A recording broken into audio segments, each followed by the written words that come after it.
Alhamdulillah wa kafa wa salatu wa salamu ala sayyidina Muhammadin al-Mustafa wa ala alihi wa sahbihi ahli tuqa wal wafa ma ba'du. Kang kula hormati para sepuh bini sepuh, para alim, para ulama, para asatidah dan semua santri terselubung dan para hadirin. Ini ada undangan, alhamdulillah. Dari mana ini? Yang baru datang itu dari mana?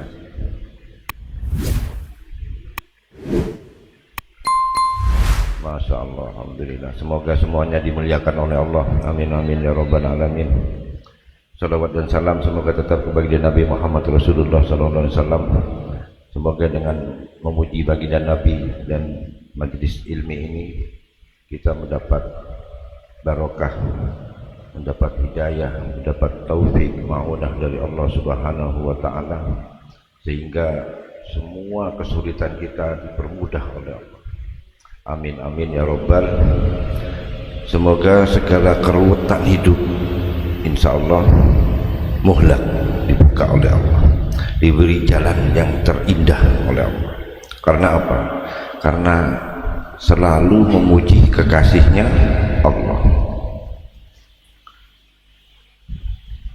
Anak-anakku sekalian, sebelum ngaji saya tekankan lagi bahwa kalau ada qala Rasulullah, coba kita bayangkan bahwa itu yang dawuh hadis itu keluar dari lisan Rasulullah SAW. Kita merasa di hadapan kita itu baginda Nabi. Oh, ternyata kehidupan baginda Nabi seperti ini. Akhirnya kan dari hadis-hadis kaji tiap malam Senin kita akan paham bagaimana kesulitan hidupnya baginda Nabi, ujiannya baginda Nabi dalam berdakwah. Semuanya akan kita pahami.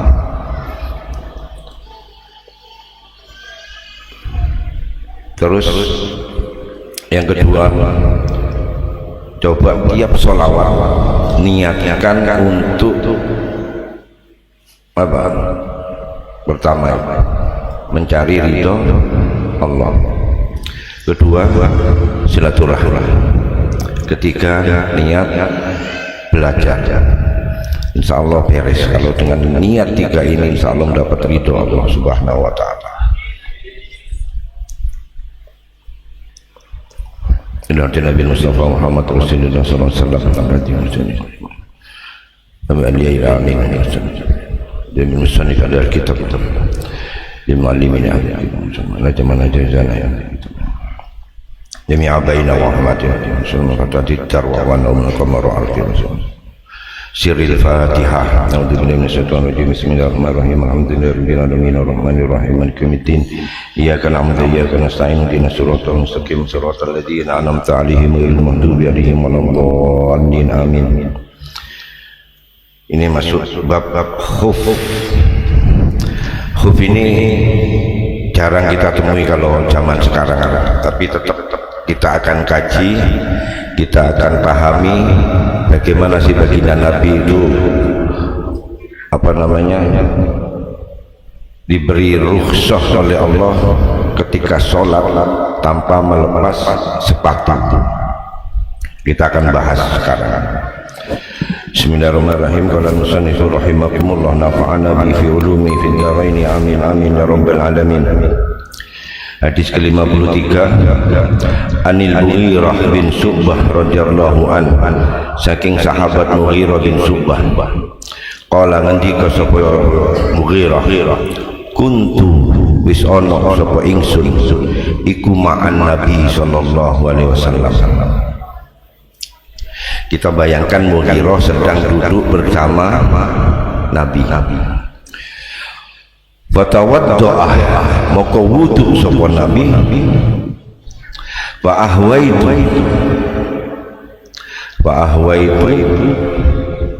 mongko ngira ingsun li anza'a supaya melepas sapa Rasul khufaihi ing dua sepatu Nabi. Faqala mongko dawuh sapa Nabi dak huma tinggalkan keduanya, jangan dilepas maksudnya. Fa inni moko satemene ingsun nabi adkhaltu wis nglebokaken ingsun nabi huma ing khuffai ai artinya dua kakinya baginda nabi tahirataini hale suci. Famasaha maka basuh ngusap sapa nabi alaihi ing atase khuf. Wali arba'ah, dan iku hadis ini dari imam yang 4 kecuali Illan Nasai, Imam Nasai. Nasai sendiri meriwayatkan seperti ini. Annan Nabiyya sallallahu alaihi wasallam, saat temani Kanjeng Nabi Muhammad Rasulullah sallallahu alaihi wasallam iku masaha ngusap sapa Nabi a'lal khuffi ing atase dukure sepatu. Khuf saya artikan sepatu aja ya biar gampang ya. Kalau dulu sepatunya orang dulu itu kita paham. Yang kita lihat peninggalan baginda Nabi kan ada sandalnya baginda Nabi ya, itu sandal. Kalau khuf itu sepatunya yang buat perang itu biasa. Itu agak tinggi sampai ke apa ini, melewati mata betis.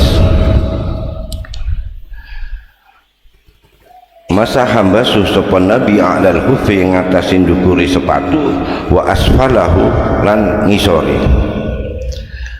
Tapi ini yang dari Nasa ini wa fi isnadihi kudhafun dhaif. Mana ni jemali? Apa yang dimaksud dari hadis ini? Min khasaisil ummatil muhammadiyati iku al-masu 'alal khuffaini wa huwa syi'aru ahli sunnah wal jamaah. Li'anna al-mubtadi'atu iku angkaruhu wa huwa rukhsatun li isqati ghuslil rijlain sahala as-sari' dalika li hadhil ummah rahmatan. Jadi kalau kita pahami bahwa membasuh sepatu ketika mau sholat gak usah dilepas, itu rukhsah dari Allah supaya kita mendapat rahmat, dan itu rukhsah ini dari Allah, dan ini juga dari baginda Nabi Muhammad Rasulullah SAW. Untuk apa? Untuk memudahkan kita, nggak ribet-ribet. Umpamanya kita kalau sekarang ya, kalau sekarang mungkin kalau kerja nggak mungkin lah kita sholat zuhur pasti lepas sepatu ya. Tapi kalau di pesawat, nah ini kalau di pesawat untuk sholat, untuk wudhu di apa namanya, tempat yang kecil itu, kalau di pesawat kan tempatnya kecil, paling berapa, 80 meter itu, 80 cm ya, 80 cm itu, kalau enggak 60-80 itu kecil. Untuk basuh kaki ribet. Caranya membasuh kaki di sini, caranya membasuh khuf sepatu, wa kafiyatul mashi ayyahmisa yadayhi fil ma'. Jadi kita nyelupkan air ke keduanya ya, dua tangan ini kita celupkan ke air atau kita ke keran itu, terus summa yada'u batina kaffaihi al-yusra, menaruh telapak tangan yang kiri ini tahta akibal khufi, tahta akibal khufi ing ngisor sepatu.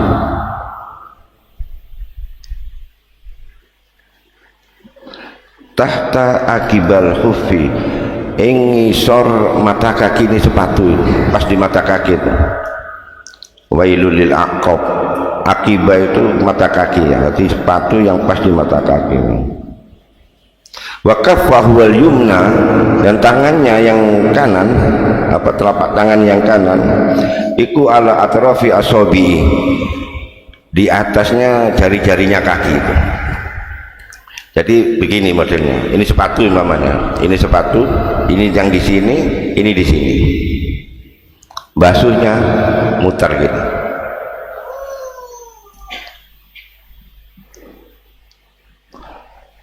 Summa yamurru al-yumna ila aulisa, jadi begini, seret muter gitu.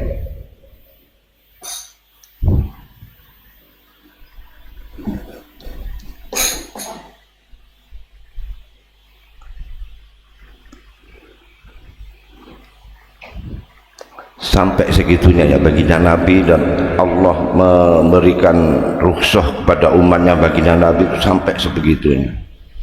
Napa ribet-ribet nyoplok sepatu kan waktu perang, udah langsung aja wudhu, kecuali sepatu enggak dilepas. Tapi syaratnya tadi ya, syaratnya itu ada satu tadi, apa?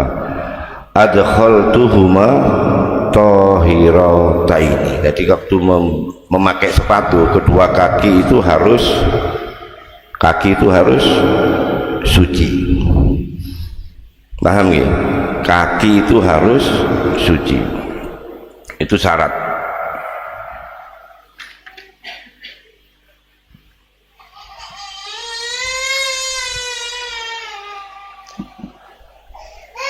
Mungkin ada pertanyaan masalah satu hadis ini.